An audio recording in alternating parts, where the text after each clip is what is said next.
نن به په یوې ډېرې شعوري الهیاتي پوښتنې وغږیږو چې زموږ یا اوریدونکو په خپلو رالیږل شویو سرچینو کې مطرح کړې ده. پوښتنه دا دی چې آیا د تثلیث دویم اقنوم په خپله وینا یوازې کلیسا اخیسته او کتلو وخت و مکان یعنی زمان و مکان یې اخیستی دي؟ او په لوی نظر د دوه خبرې یو له بل سره په ټکر کې ښکاري. بالکل، یو وایو یوازې کلیسا، بل وایي نه ټولو کائنات.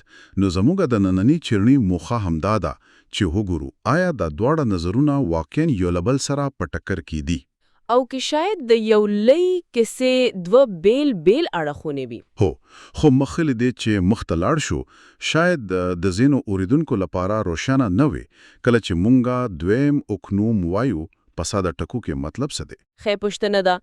په مسیحي الهیاتو کې دویم اقنوم عیسی مسیح ته اشاره کوي. دا د تثلیث د عقیدې یو برخه ده چې خدای یو ذات دی خو په دریو اقنومونو کې وجود لري: پلار، زوی چې همدا دویم اقنوم دی، او روح القدس. پوښم، نو کله چې د دویم اقنوم ته ویني خبره کوو، مونږ په مستقیمه توګه د مسیح د قرباني خبره کوو. دقیقاً. ډیره مننه. ښه، نو راځو چې د دې معما لومړی ټوټه راواخلو. سرچینې لومړی هغه نظر وړاندې کوي چې وایي د وینې تویول یوازې د کلیسا یا ایماندارانو د اخیستلو لپاره وو. د دې استدلال زړه څه دی؟ د دې نظر زړه په یوې کلمې کې نغښتی دی: آزاده اراده. آزاده اراده. هو، منطق یې داسې دی چې وینا د ګناه د کفارې لپاره ده او ګناه د اخلاقی انتخاب پایله ده، د سرغړونې پرېکړه. صحیح ده. نو یوازې همخ مخلوقات چې آزاده اراده لري لکه انسانانو او پرشته د ورتیا لري چې په شعوري توګه ګناه وکړي. نو یو غور، یو سیند یا یو ستوري ګناه نشي کولای. بالکل، ځکه چې دوی اراده نه لري. نو که وخت او مکان یعنی فزیکی کائنات ګناه نشي کولای، نو بیا ولې به د دوی د ګناه لپاره د ویني قیمت ورکړل شي؟ دا خو ډیر منطقي بریشي. هو، د دې نظر لمخې خدای کولی شي په خپل قدرت او کلام سره کائنات نوي کړي، لکه څنګه چې یې په لومړی سر سره پیدا کړل. خو د ګناهکارو ارواغانو مسله بیلا ده. څنګه؟ ځکه چې دوی په خپلې خواهی د خدای پرې وانډې ودېړېدل، نو د دوی د ژغورنې لپاره یو ځانګړی عمل ته اړتیا وه، د یو بې ګناه وجود د وینې تویولو ته چې د دوی د ګناه قیمت ادا کړي. دا د عدالت غوښتنه ده. هو، یو لحظه دا یو څه ستونزمن بریغي. په سرچینو کې داسې څه شته چې په مستقیمه توګه همدا خبره تایید کوي، ځکه دا خو یو لویه ادعا ده چې د ژغورنې دایره دومره محدوده کوو. او سرچینې په دې برخه کې ډېر مشخص دي. دوی چارو آیتونو ته اشاره کوي. د مثال په توګه په اعمال 28 کې په ډېر وضاحت راغلي د خدایي کلیسا چې هغه په خپل وینې اخیستې ده. په خیارای د کلیسانو مخسته. هو، نه د کائناتونو. بیا په مکاشفه 15 کې راغلي: تا په خپل وینې د هر قبیله، ژبې، قوم او ملت څخه خلق د خدای لپاره واخیستل. یو ځل بیا تمرکز په خلکو دی. دقیقاً. او په یو کرنتیانو کې هم ایماندارانو ته ویل کېږي: تاسو په بیا اخیستل شوي یاست. دا ټولې اشارې ډېرې شخصي او مشخصې دي چې د انسانانو یوې ځانګړې ډلې ته متوجه دي. پوښوم، د دې نظر اساس په آزاده اراده او د ګناه په شخصي ماهیت ولاړ دی. خو آیا دا په دې معنی ده چې فزیکی نوریات د خدای په نظر کوم ارزښت نه لري؟ نه، دا یو ډېره مهمه پوښتنه ده. د دې نظر پلیوان به وایي چې داسې نه ده. دوی د دوه بلبلو شیانو ترمنځ توپیر کوي: پیرودل او بیا ژوندي کېدل. پیرودل او بیا ژوندي کېدل. هو، د دوی په وینا د وینې پیرودل د ګناهکارو ارواګانو لپاره ده، خو د مسیح بیا ژوندي کېدل یا قیامت همو کائناتي پیشه ده چې د مرګ او زوال په وړاندې بریا اعلانوي. او دا د ټول کائنات د نوې کېدو ضمانت کوي؟ بالکل.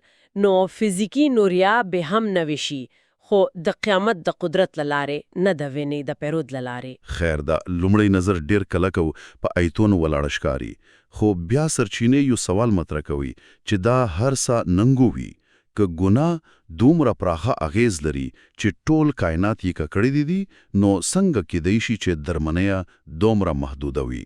او دا مونږه د ماما دویمه ټوړي ته بیایي. دقیقاً دویم نظر وای چې ګناه یوازې یو فردي عمل نه دی بلکې یو کائناتي ناورین دی. کائناتي ناورین؟ هو، کله چې آدم ګناه وکړه نو یوازې هغه نه بلکې ټوله نری د لعنت لاندې راغله. دا لیکه یو څاڅکی زهر چې د اوبو په ټول ډنډ کې خپري شي. صحیح ده. سرچینه وایي چې ټول مخلوقات د ګناهو تر بار لاندې کریږي.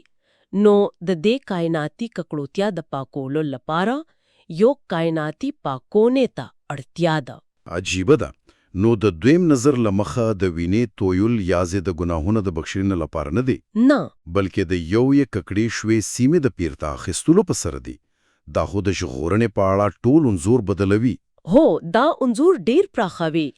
د دې نظر د ملاتړ په لپاره سرچینه د پخوانی توړون د کفاره د رز یا یوم کپور مثال راوړي چې په لاویان کې تشریح شوی. هو، په هغه ورځ به د قرباني وینا یازې د خلکو په سر نه شیندل کېده بلکې د عبادت ځای یعنی خیمه او د قرباني ځای په بیلابیلو برخو هم شیندل کېده. په بیجانا شیانو. هو، دا د دې لپاره وو چې هغه ځای نه هم د خلکو د ګناهونو له امله ناپاک شوی هو. نو دا یو سمبولیک عمل و چې شودلې ګناه فزیکی نری هم ککړوي. بالکل، او دا د مسیح د وینې لپاره یو ماډل غړل کیږي. لکه څنګه چې د وزې وینې د زمي د عبادت ځای پاکوي، د مسیح وینا اسمانونه او زمي یعنی ټول کائنات پاکوي. او دلته هغه کلیدي آیت راځي چې په سرچینو کې ذکر شوی. هو، کولسیانو 1:20 د هغه لارې ټول شیان لزان سره پخلا کړي کې هغه په زمي کې وی یا په اسمان کې د صلیب د وینې لارې د سوله پر راوستلو سره. دلته دا ټول شیان کلمه ډیره د پام وړ دی. دا داسې ښکاري چې د انسانانو ډیر زیات څه شامل دي. یقیناً. خو که دا رښتیا وي نو دا یو بل مفهوم هم رامنځ کوي چې په سرچینو کې ذکر شوی د مالکیت مفهوم. دا څه معنی لري؟ دا یو ډیر ځواکمن ټکی دی. د دې نظر لموخه کدویم اقنوم ټول وخت مکان په خپل وینا اخیستي وي نو هغه د هر څه او هر چا مالک دی. د اطاعت کوونکو او سلغرونو کو دواړو. هو، د دواړو، او دا مالکیت هغه ته د قضاوت نهایی واک ورکوي. هغه کلی شي ګناهکاران د اور په جهل کې واچوي ځکه هوی د هغه ملکیت دی کې هغه د دې مالک نه وای نو د هوی د قضاوت حق بیم نه درلود. نو د کلیسا اخیستل په دې پراخه پیروډ کې شامل دي. هو، سرچینه دلته یو خېلو مثال کاروي لکه یو څوک چې یو لوی باغ واخلي.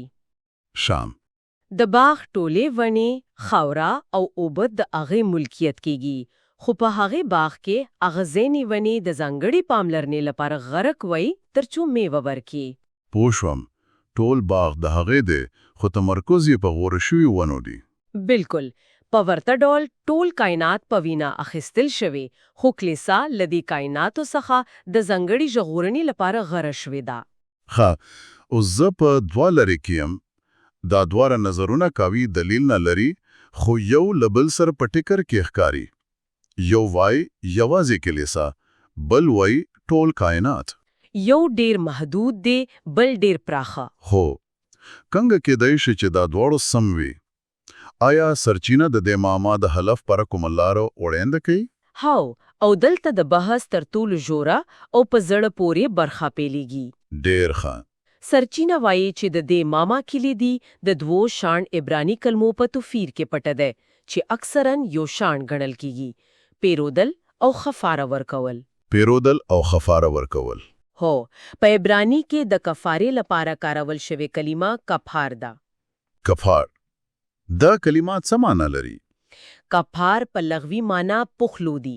نو کلی چې د کفاری خبره کیږي دا پاسل کې د یو څه پخلو په معنی ده. پخلو؟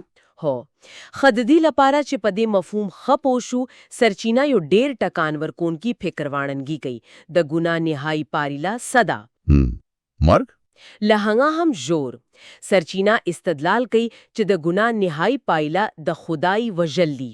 د خدای وجل هو د دې نظر منطق داسې دی چې ګناه په اصل کې د خدای د اراده او واکمنیت ردول دي دا نه ویل دي کې دا رد کولو خبرې وروستي منطقي پایلې ته ورسیږي نو دا د خدای د وجود لمنځه وړلو حادثه ده او صلیب صلیب دا حقیقت په عمل کې وخودو چې انسانانو په خپل آزاده اراده د خدای مجسم شکل وواجه خدای مخلوقاتو ته دومره ازادي ورکړه چې حتی هغه وجني ترسو دا بنیستانی زپوښتنه مطلب شي آیا تبا ماوجنی او کې لما او خپل گونډي سره با مینا کوي د یو ډیر درنه پوښتنه ده نو دا د کفار یا پخلو سره څه تعلق لري اوس د کفاره د درې یوم کې پور مفهوم ترا ګرځو سرچینه وایي چې په هغه ورستۍ ورځ به د خدای وینا ټول وخت او مکان پوشي یا کپار کړي یو کائناتی پاکول هو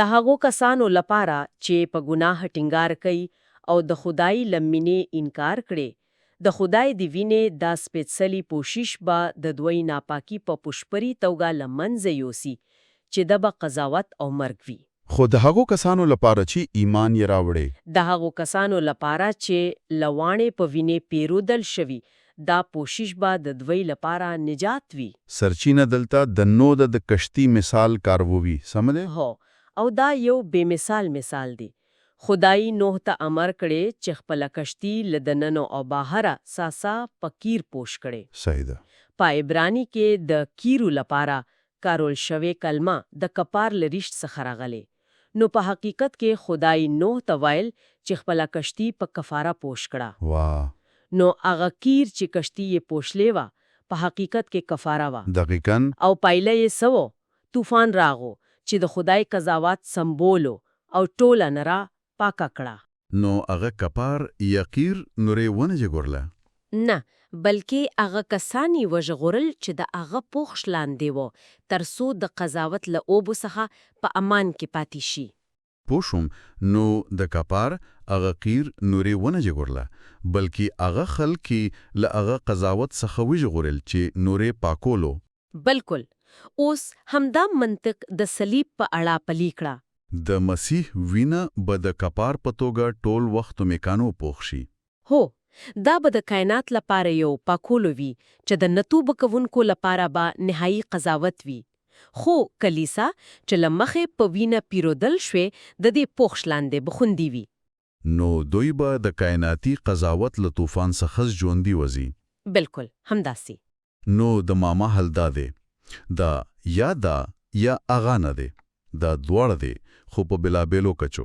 صحیح دی وینه ټول کائنات پوشي یا کفاره ورکي چې دا د قضاوت او پاکولو عمل دی خو وینا په ځانګړې توګه کلیسا پیری یا ژغوري ترڅو دوی لدی کائناتی پاکولو څخه خوندي پاتې شي تا په سم توګه خلاصه کړه کفاره یا پوشړ یو کائناتی عمل دی چې پایله یا قضاوت دی یا نجات خو پیرودل یو شخصي او ځاني عمل دی چې د ایمان لار یو څوک د قضاوت له اړخته د نجات له اړخته راولي نو کسه هم د وینې هغیز کائناتی دی خو د هغې د ژغورنې پیرودل یوازې کلیسا ته ځان کړی دی بالکل پلنډه توګه موږ د یوې ښکاره تناقض سره پیل وکړو خو ولیدل چې دا دواړه نظرونه په حقیقت کې د یو لوی الهیاتي کیسې دوه اړخونه دي دا د کفارې د کائناتی اغیزو او د ژغورنې د شخصي اړخ ترمنځ یو نازک توازن دی وینا هم قضاوت راوي او هم نجات او دا په دې پورې اړه لوي چې آیا یو څوک له مخکې پاغه پوښل شوی او پیرودل شوی دی او کنه او د پای لپاره یو فکر پارونکې خبره کدا تحلیل سموي نو سرچینه ته وړاندیز کوي چې د وجود ټولن ورای لپیل څخه تپای د خدای لوري د آزاد اراده لرونکو مخلوقاتو لپاره یو صحنه هو ترسو یو بنیزه پښتنه جواب کړي مینا او کتاباهي نو دا بحث یوازې په دې اړه نه دی چې څه شی پیرودلې شوی بلکې د ازادي ارادي د بنیادی هدف او په کائنات کې د مینې او ګناه د وستی ماهیت پاړې هم دی آیا د کائنات او هدف داو چې مخلوقات د مینې لاره خپل خالق و پیژني او کدا چې د خپل ازادي په کارو سره اغرت کړي او په بیان کې د اغي د قضاوت لاندې راشي دا هغه پوښتنه ده چې اوریدونکي کولی شي په اړه یې نور هم فکر وکړي.